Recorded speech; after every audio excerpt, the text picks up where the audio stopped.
It is very easy to feel trapped in a moment, to feel locked off from everything, as if in an eternal now where you disassociate or that you're cut off from how very far that you've come in your life until this moment. And in these moments, you feel like you are not participant in the way that life works for normal people, as if you are trapped in an alternative universe, or that the laws of physics that govern the rest of the world or the universe, how other people work, it doesn't apply to you. There are, however, tools that we have at our disposal that we can use to counteract the tricks and the illusions that our mind plays on us, and that prevent us getting sucked into this fantasy that the present is a vacuum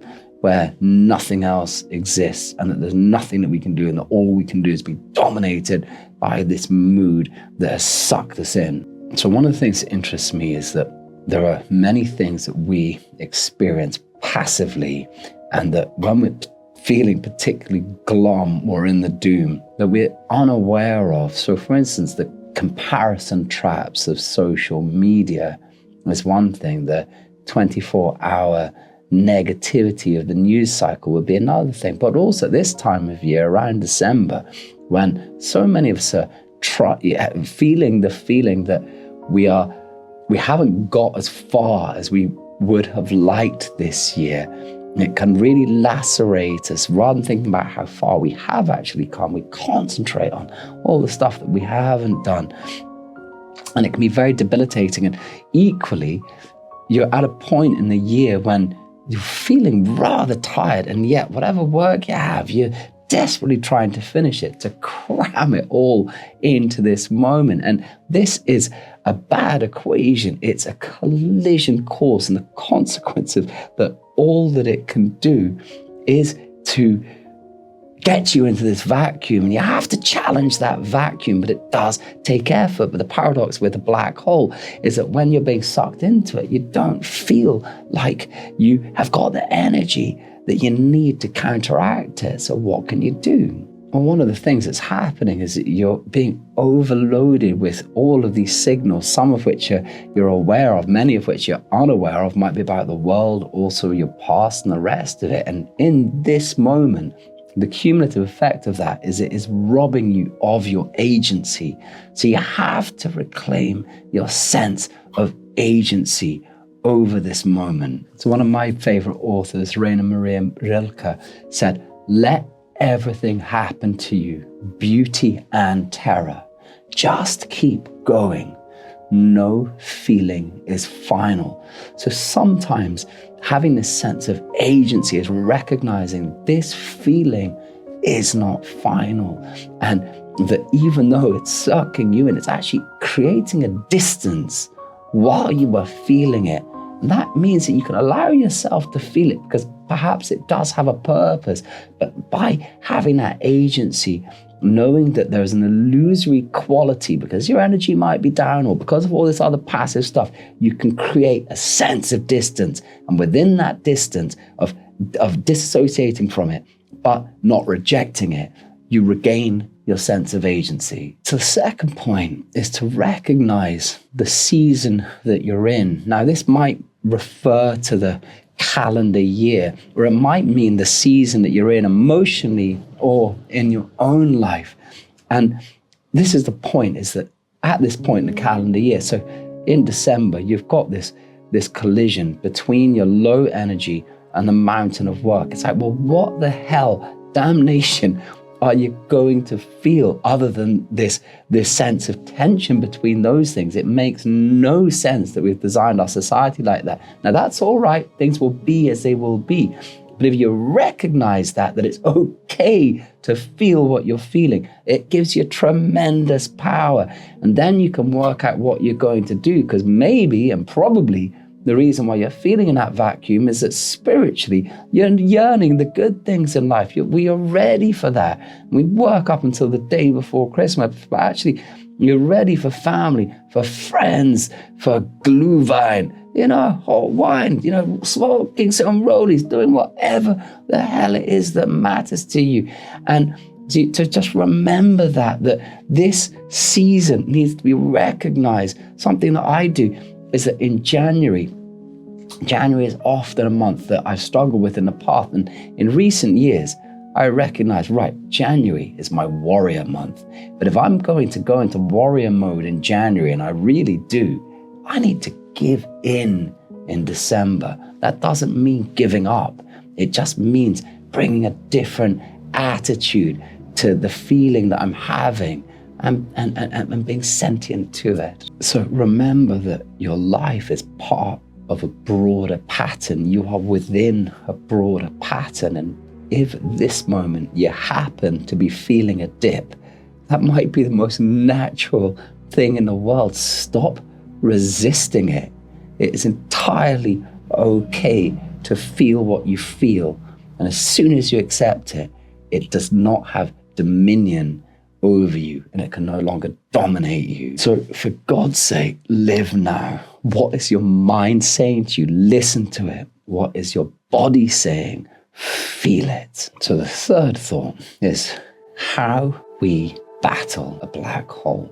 And the reason I share this today is because I caught myself thinking this morning, what's the point in doing anything when the outcome is always the same?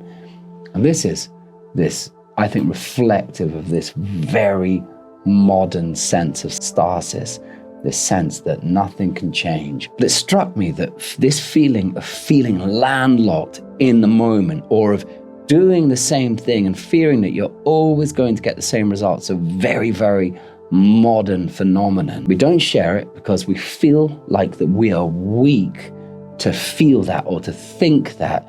And even worse, what will the world think of us if we do share it? And so this is the quintessence of a black mood. And this is something that a lot of males struggle with, because we get absolutely trapped in the private thought, and we feel ashamed of the thing that we are feeling that's entirely legitimate to feel. It's just a normal feeling to have, and yet we never share it. And because we have this shame, it grows and it grows and it grows, because you're ashamed of what you feel.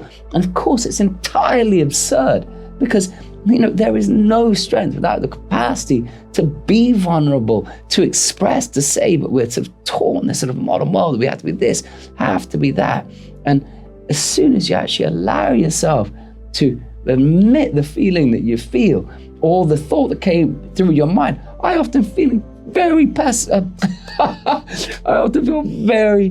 optimistic and empowered about the world. But in those moments, you're sucked into it, and you believe that nothing is there for you, and that you might as well not even go to the office or do whatever the hell you're doing. And it's an illusion. It is just your mind. But what compounds it and what makes it worse is that you don't tell anyone. You don't even admit it yourself. And you go harder and harder and harder. And the harder you go, it pulls you the deeper and the deeper into it. And the more trapped you get into it, and the more shame you feel. And that's what leads to this terrible epidemic of so many people being trapped in their thoughts, or worse. And it's so important to get alive that this is entirely okay to feel. So part of your challenge spiritually in these moments is to be your own protector, your own guardian against the black hole itself. And in order to do that, you have to identify what the hell is going on in the abstract in you. So to be that guardian, you have to recognize that the black hole, or this moment that you're trapped in, it does not take away everything that you've ever done, everything that you've lived through, everything that's brought you to this moment.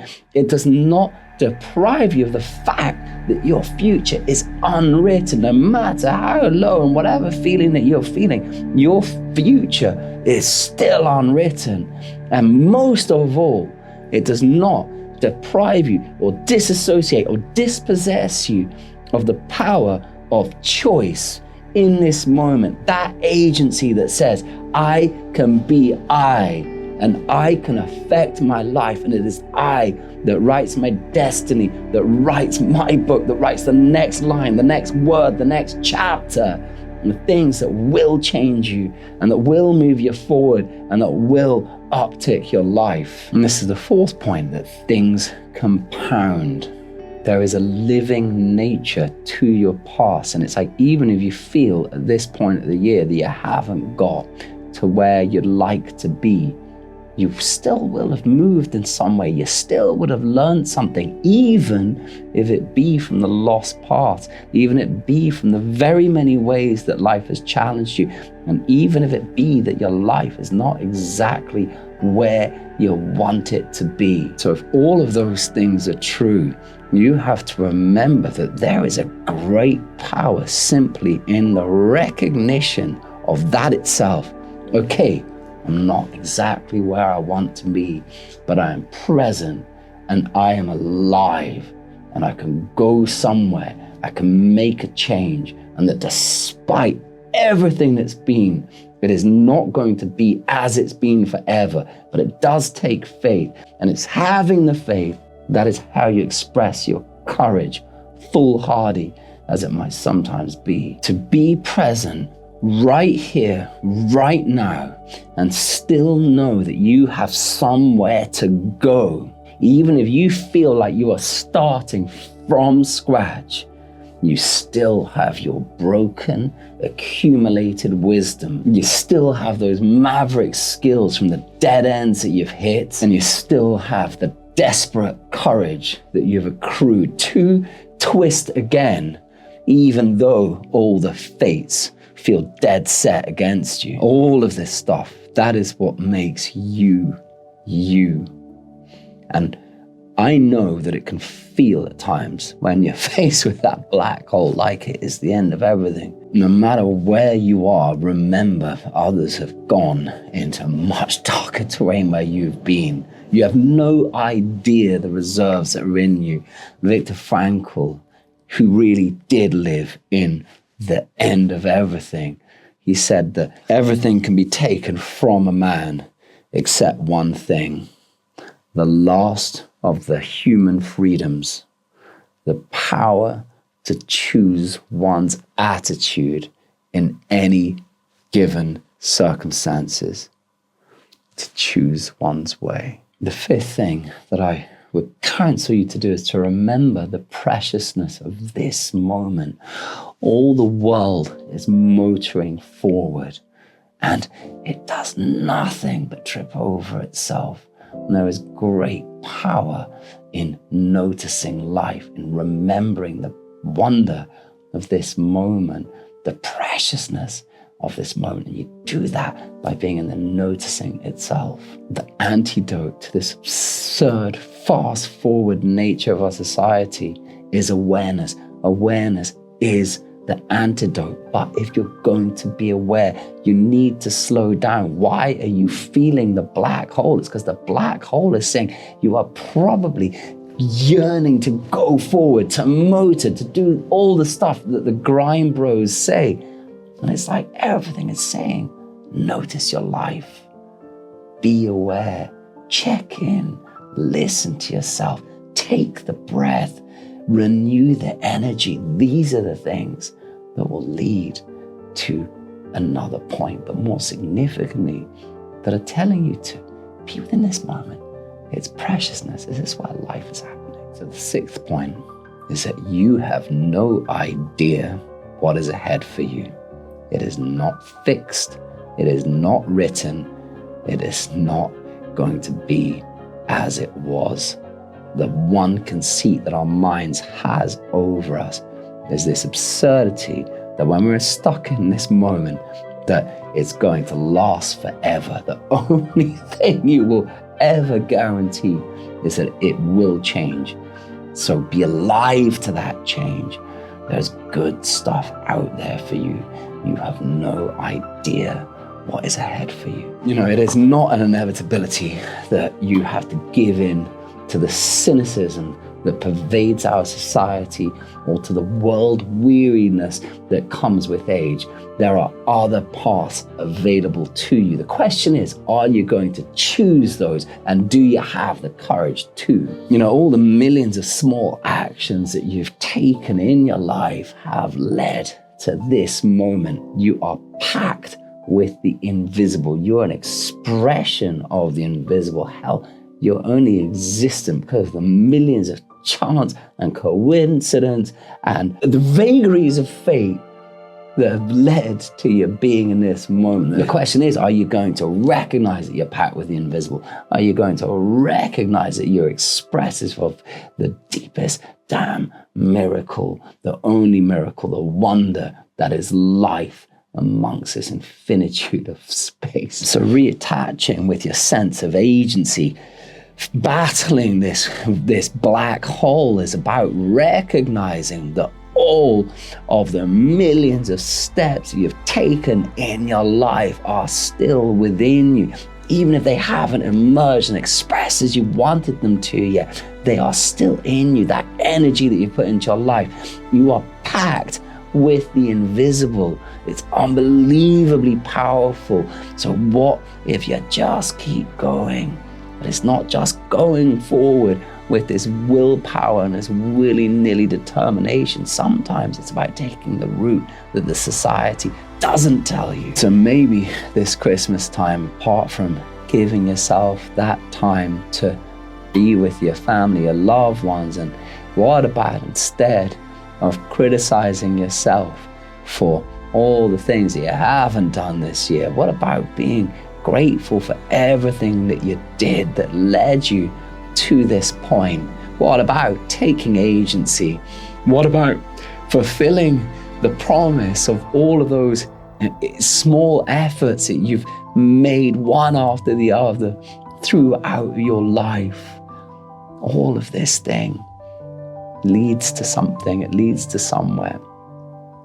So keep moving towards it. Keep having the courage to go after it.